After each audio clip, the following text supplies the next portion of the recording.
Halo semuanya, perkenalkan nama saya Hano Alvin Zaluhu dengan NIM 24042247 akan menceritakan kegiatan saya selama 2 hari kuliah kerja lapangan di Bukit Tinggi. Sebelum berangkat, kami harus berkumpul terlebih dahulu kira-kira ini udah jam 6.15. Kami berangkat sekitar 6.30 pagi dengan transportasi bus untuk berangkat di Bukit Tinggi untuk melaksanakan kuliah kerja lapangan nantinya. Sekarang udah pukul 7:21 pagi dini hari, kami udah sampai di Jalan Tol Padang Cincin. Tanpa disadari kami udah sampai di Bukit Tinggi sekitar jam 9 tepatnya di RRI Bukit Tinggi sebagai tempat pertama untuk KKL hari ini. Fakultas Ilmu Sosial. Sebelum materi, kami menonton sekilas sejarah radio setelah merdeka. RRI berdiri pada 11 September 1945 dan di Bukit Tinggi siaran radio sudah ada sejak masa Jepang hingga RRI mengudara pada 14 Januari 1946. Namun, seiring jatuhnya bom atom yang meluluhlantahkan Hiroshima dan Nagasaki Jepang, siaran radio ini pun berhenti dan Jepang pun. Setelah Jepang menyerah akibat bom atom, pemuda mengambil alih pemancar radio dan menyiarkan proklamasi, lalu dari stasiun Tensio itu lahirlah RRI pada 11 September 1945. Masuk ke materi pertama. Pemateri pertama membahas tentang media berubah dari koran, radio, dan TV ke internet dan media sosial. Audiens kini aktif memilih konten dan lebih suka on demand. Teknologi baru seperti streaming, podcast, AI, dan big data mengubah penyiaran. Sementara Instagram, TikTok, dan YouTube mendorong konten pendek dan interaktif. Mahasiswa UNP punya peluang di media digital, produksi kreatif, riset teknologi, dan kerjasama dengan RRI. Pemateri kedua membahas tentang multimedia, multi-channel, multi-video atau disebut dengan 3M. Konten hadir dalam berbagai bentuk, disebar lewat banyak platform dan dibuat dalam bentuk beragam format video. Kemudian kami diajak untuk melihat apa saja yang ada di RRI di Bukit Tinggi. Yang pertama yaitu tempat untuk podcast yang dilaksanakan baik itu di undangan maupun yang ikut untuk menampilkan bakat tetapi tidak sembarangan dilakukan tanpa izin kepala RRI. Ini adalah salah satu contoh kami pas kami melaksanakan podcast. Di Bukit Tinggi ada 3 frekuensi radio RRI, tetapi saya akan menjelaskan cuma 2 karena itu tempat yang kami kunjungi. Pertama RRI Pro 2 mencapai 94,8 FM.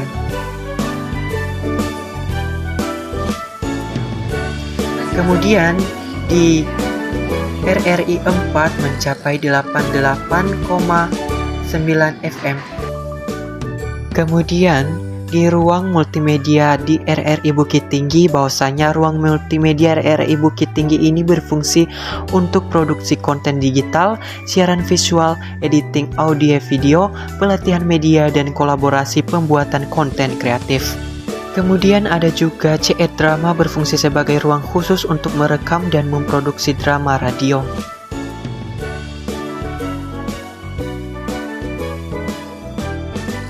Kemudian ada ruang CR Rekaman berfungsi untuk merekam suara, baik untuk program siaran, iklan, podcast, maupun kebutuhan produksi audio lainnya. Kemudian ada juga ruang yang penyelidik iklan yang wajib diketahui RRI sebelum dipublis. Sekian dari materi dan ruang beserta fungsinya di RRI Bukit Tinggi.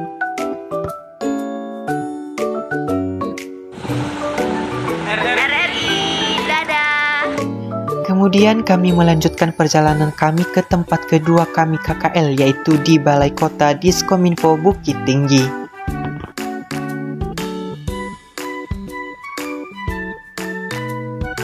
Setelah kami masuk di sini, kami ada sedikit untuk kegiatan persiapan pembukaan.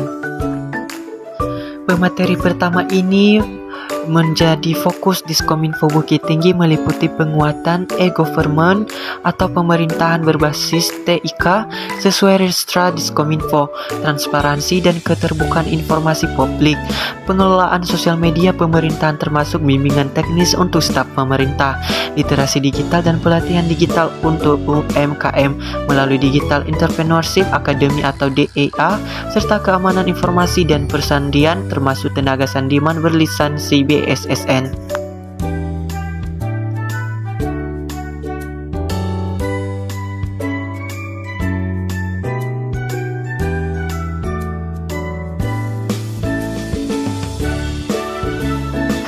Kemudian setelah selesai materi dan penutupan, kami langsung jalan-jalan di Jam Gadang, tempat paling terkenal di Padang.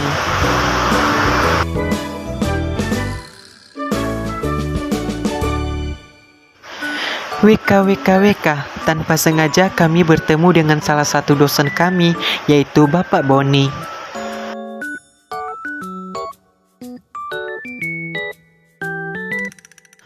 Keesokan harinya kami lanjut KKL ke tempat terakhir, yaitu di PPSDM Kemendagri Regional Bukit Tinggi.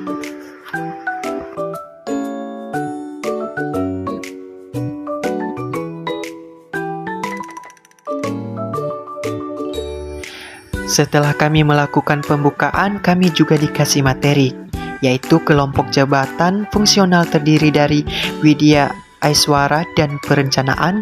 Wilayah kerja mencakup Provinsi Nagroi Aceh Darussalam, Sumatera Utara, Sumatera Barat, Riau, Kepulauan Riau, Jambi, dan Bengkulu.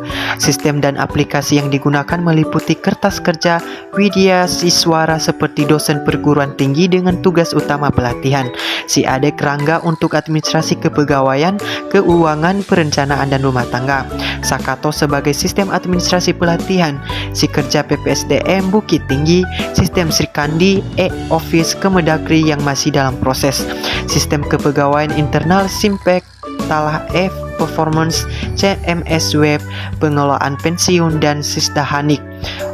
Untuk memperlancar pekerjaan digunakan Google Drive, Nextcloud, Jotform, dan Zoom.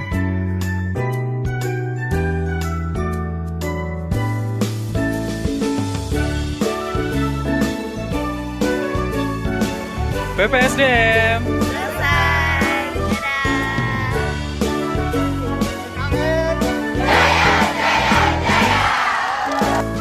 Setelah selesai kegiatan KKL kami selama 2 hari, langsung pulang sekitar jam 5 sore.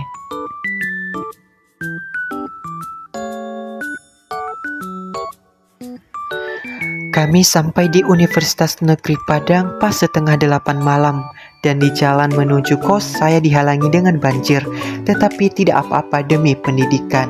Sekian dari video selama kami dalam kegiatan KKL, sampai jumpa di lain waktu.